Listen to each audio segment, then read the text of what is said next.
Que la paix et la grâce de Dieu soient avec vous tous. Nous sommes contents encore une fois pour nous là ensemble avec vous dans la séance de formation ça. C'est toujours sous thème le plan de Dieu pour le monde. Nous avons déjà commencé avec le plan de Dieu. Nous avons commencé ouais les alliances. Nous avons ouais l'alliance de Dieu dans le jardin d'Éden et nous avons ouais l'alliance de Dieu avec Adam. Jeudi nous allons entrer dans l'alliance de Dieu avec Noé. Capable Genèse 8 verset 21 à Genèse 9 verset 17. Maintenant, nous parlons les détails de cette alliance, à savoir l'alliance de Dieu avec Noé. Après que Dieu finit créer celle-là avec terre, bon Dieu te voulait gagner une communion avec l'homme. Après l'homme a accumulé péché sur péché, bon Dieu te vient décider pour capable détruire l'homme par le déluge. Mais il te kembe une bonne relation avec Noé. Avant même le déluge, Dieu a promis à Noé que la préserver.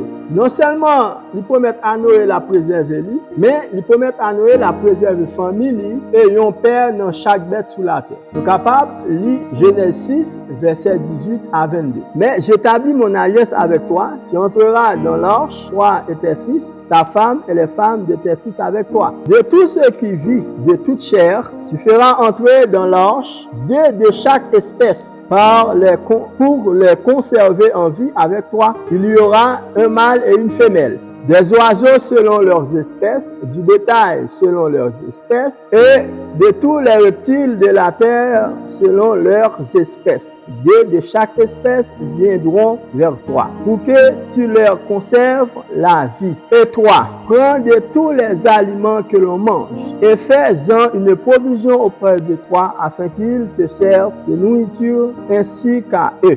Car c'est ce que fit Noé, il exécuta tout ce que Dieu lui avait ordonné. Après le déluge, Dieu a donné le même travail à Noé qu'à Adam, peupler la terre. Selon Genèse 9, nous capables verset 1er et 2 et verset 7. Dieu bénit Noé et ses fils et leur dit, soyez féconds, multipliez et remplissez la terre. Vous serez un sujet de crainte et de foi pour tous les animaux de la terre, pour tous les oiseaux du ciel, pour tous ceux qui se meuvent sur la terre et pour tous les poissons de la mer. Ils sont livrés entre vos mains. Verset 7. Et vous soyez féconds et multipliez, répandez-vous sur la terre et multipliez sur elle. Donc, Dieu a ordonné à Noé de remplir, de multiplier la terre comme il avait ordonné avec Adam. Maintenant, après le déluge, Dieu a établi la sentence de la mort à quiconque qui tuait son prochain.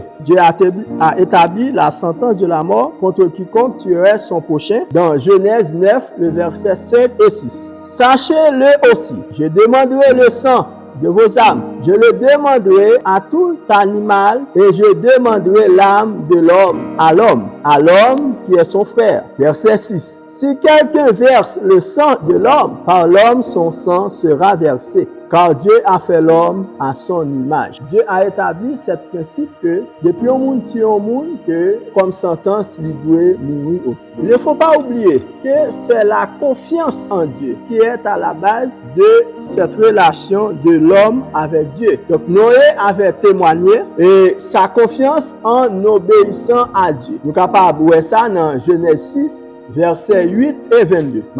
Mais Noé trouvera grâce aux yeux de Dieu. C'est ce que fit Noé. Il exécuta tout ce que Dieu lui avait ordonné. Donc Noé a prouvé son obéissance avec Dieu. Maintenant, voyons l'importance de cette alliance dans une approche eschatologique ou bien l'importance de cette alliance dans le plan de Dieu pour le monde. Dans Genèse 8, verset 21, Dieu promet que le pape détruit la terre avec l'eau. Même Jean te fait dans le déluge là. En nous lit texte, Genèse 8, verset 21.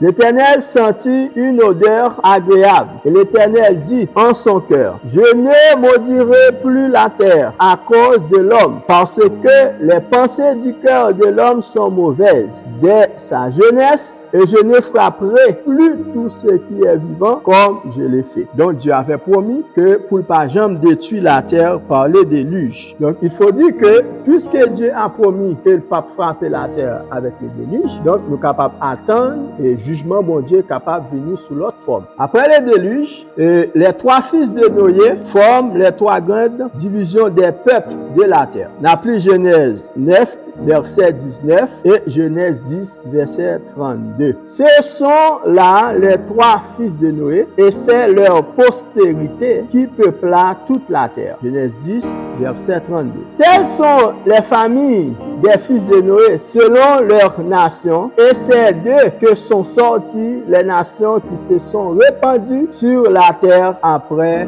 le déluge. Dans cette division, ce sont les petits-fils de Sem qui nous intéressent à cause de leur relation avec Dieu. On nous regarde dans Genèse 11, vous êtes capable de faire lecture ça à la caillou, Genèse 11, verset 10 à 26. Lorsque nous lisons Luc 3, verset 10 à 36, bon Dieu dit nous que Abraham, David et Jésus sont des descendants de Sem. Nous allons étudier tout à l'heure l'alliance de Dieu avec Abraham. Donc nous sommes capables de voir que la famille de Sem est au centre de cette formation eschatologique. Bien, la famille de Sem est au centre du plan de Dieu pour le monde. Donc nous te dit que là nous t'avons fait partie en alliance, nous te dit l'alliance universelle et l'alliance d'Israël. Les alliances universelles, nous déjà ouais l'alliance du jardin d'Éden, l'alliance que Dieu avait faite avec Adam et nous sautons ouais l'alliance que Dieu avait faite avec Noé. Maintenant, sans plus tarder, nous allons entrer dans l'alliance de Dieu avec la nation d'Israël. Maintenant, pour l'alliance de Dieu avec la nation d'Israël, n'a pas uniquement l'alliance de Dieu avec Abraham. Nous sommes capables de mieux comprendre le détail alliance. Nous sommes capables de lire Genèse 12, verset 1er à 3, à Genèse 15, verset 1er à 21. Maintenant, dans cette alliance, nous parlons d'abord des détails qui appartiennent avec l'homme entier. Donc, nous avons des détails qui ont rapport avec l'homme de façon générale. L'alliance de Dieu avait fait avec Abraham concernant à la fois Israël et les autres nations. Nous parlons pour dans Genèse 12, les versets 2 et 3.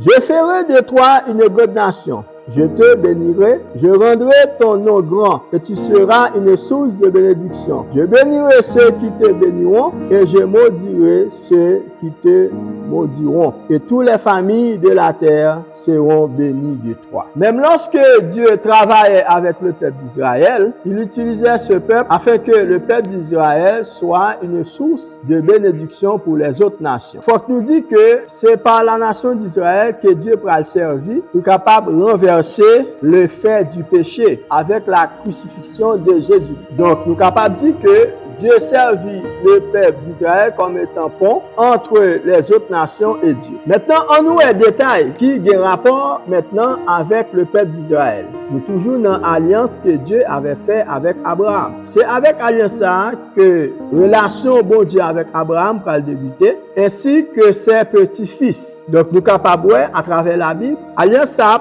à la base de 4 alliances que Dieu fait avec le peuple d'Israël. Et lorsque nous lisons de Genèse 12 à Apocalypse 20, nous sommes capables de façon que bon Dieu pour achever l'alliance qu'il a fait avec Abraham, mais dans la deuxième partie qui a un rapport avec la nation d'Israël. Maintenant, l'alliance de Dieu avait fait avec Abraham, il y a 3 points majeurs.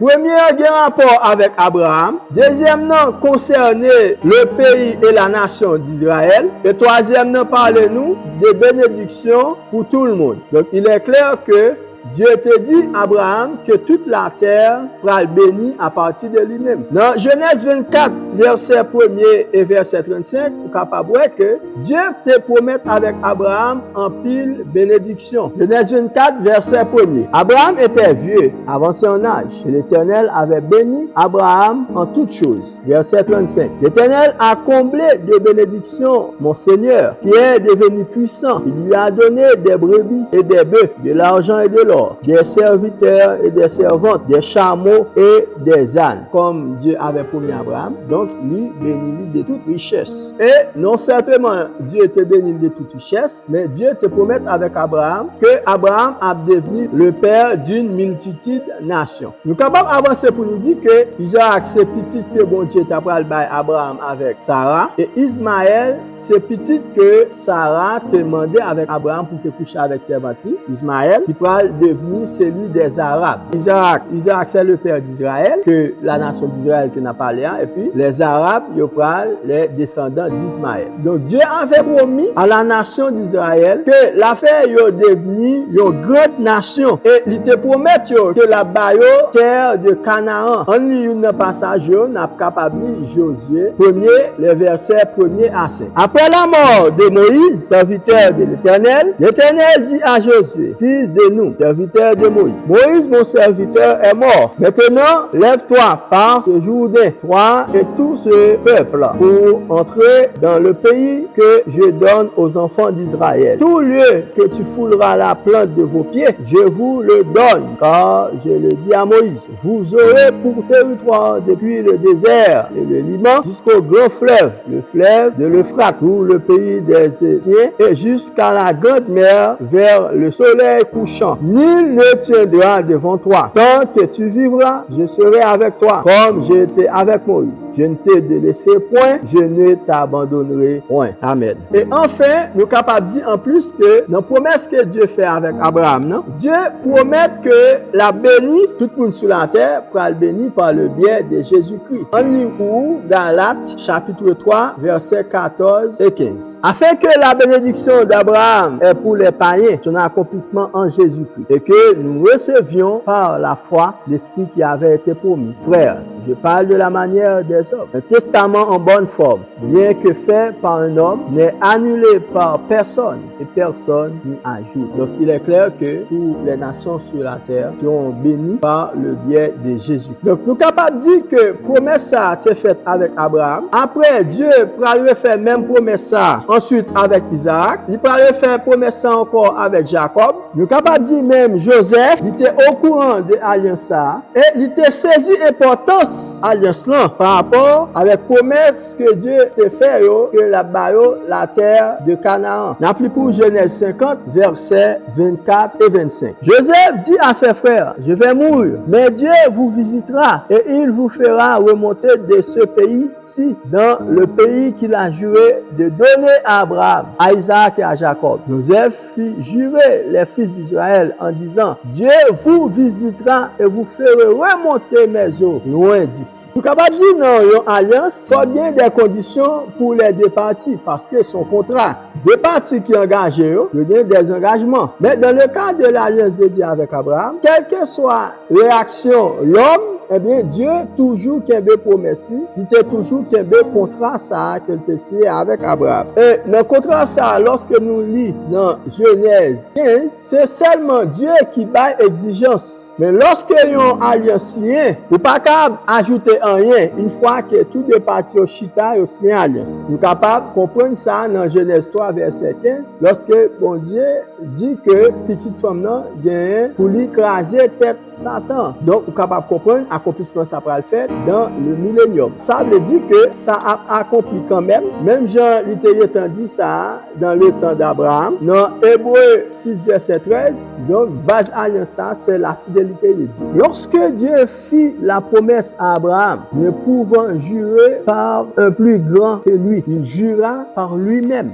Donc Dieu a juré par lui-même sur sa fidélité. Donc ça le promet avec Abraham dans la paix. Maintenant, pour finir, on nous garde l'importance de l'alliance dans une approche eschatologique. On garde l'importance de l'alliance dans le plan de Dieu pour le monde. La majeure partie de l'alliance de Dieu avec Abraham était des choses futures. C'est comme s'il s'agissait d'une prophétie. Il y a des détails qui ne sont pas encore achevés. Donc la plupart sont futurs. Ce sont ces promesses qui forment l'esquisse du plan de Dieu pour le monde. L'alliance que Dieu avait faite avec Abraham est éternelle. Et lorsqu'on lit dans le livre Hébreux 6, versets 17 et 18, cela prouve que le but de Dieu ne change jamais. Lisons les passages du livre Hébreux 6, les versets 17 et 18. C'est pourquoi Dieu voulant montrer avec plus d'évidence aux héritiers de la promesse l'immuabilité de sa résolution, intervint par un serment, afin que,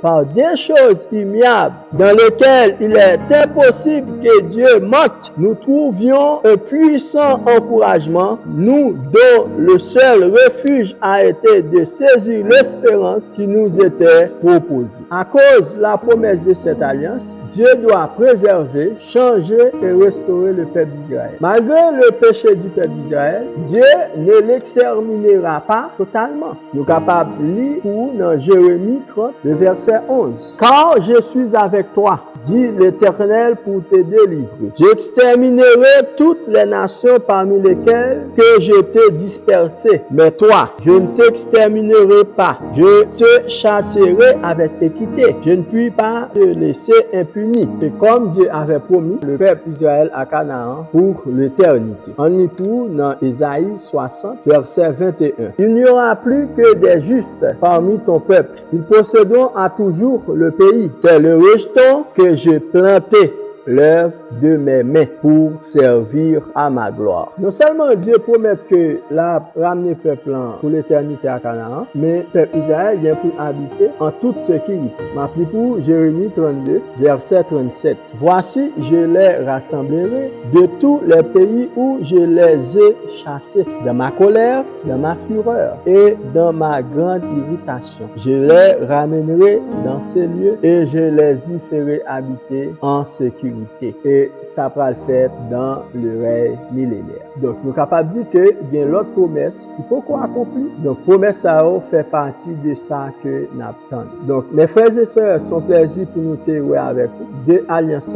Nous souhaitons que, ou même qui déjà temps ouais dispensation avec nous, qui déjà commencé les alliances avec nous, ou à mieux comprendre le plan de Dieu pour le monde, et ça va aider ou même pour arranger pour Dieu à Christ, pour que, ou parmi les sauvés, lorsque vous remettez la vie comme maître et sauveur personnel, ça va permettre d'épargner tout ça que la terre gagne pour le subir lorsque Jésus-Christ va venir. Merci, et parole ça accompagner que vous êtes dans la parole là permet de grandir pour chaque jour plus pour un jour avec Christ. Nous planons l'autre séance, c'est mes yeux, nous prions. Merci Seigneur pour grâce faveur que vous accordez nous. Merci pour alliance que vous avez fait, Seigneur. Aujourd'hui, dans le qui déjà accompli, mais il y a l'autre pour accomplir. Et nous attendons l'accomplissement. Permettre que chaque jour pour nous capables de ranger, permettre que chaque jour pour nous capables de comprendre la nécessité pour que nous marchions plus près. Parce que même si on dit pas le plus fort, c'est la vie et donc la mort. Aidez-nous, Seigneur. Mon Dieu, Saint David a dit, Seigneur, je sers ta parole dans mon cœur afin de ne pas pécher contre toi. Aidez-nous pour capables de tomber parole dans nous pour que nous capables pas tomber dans la tentation,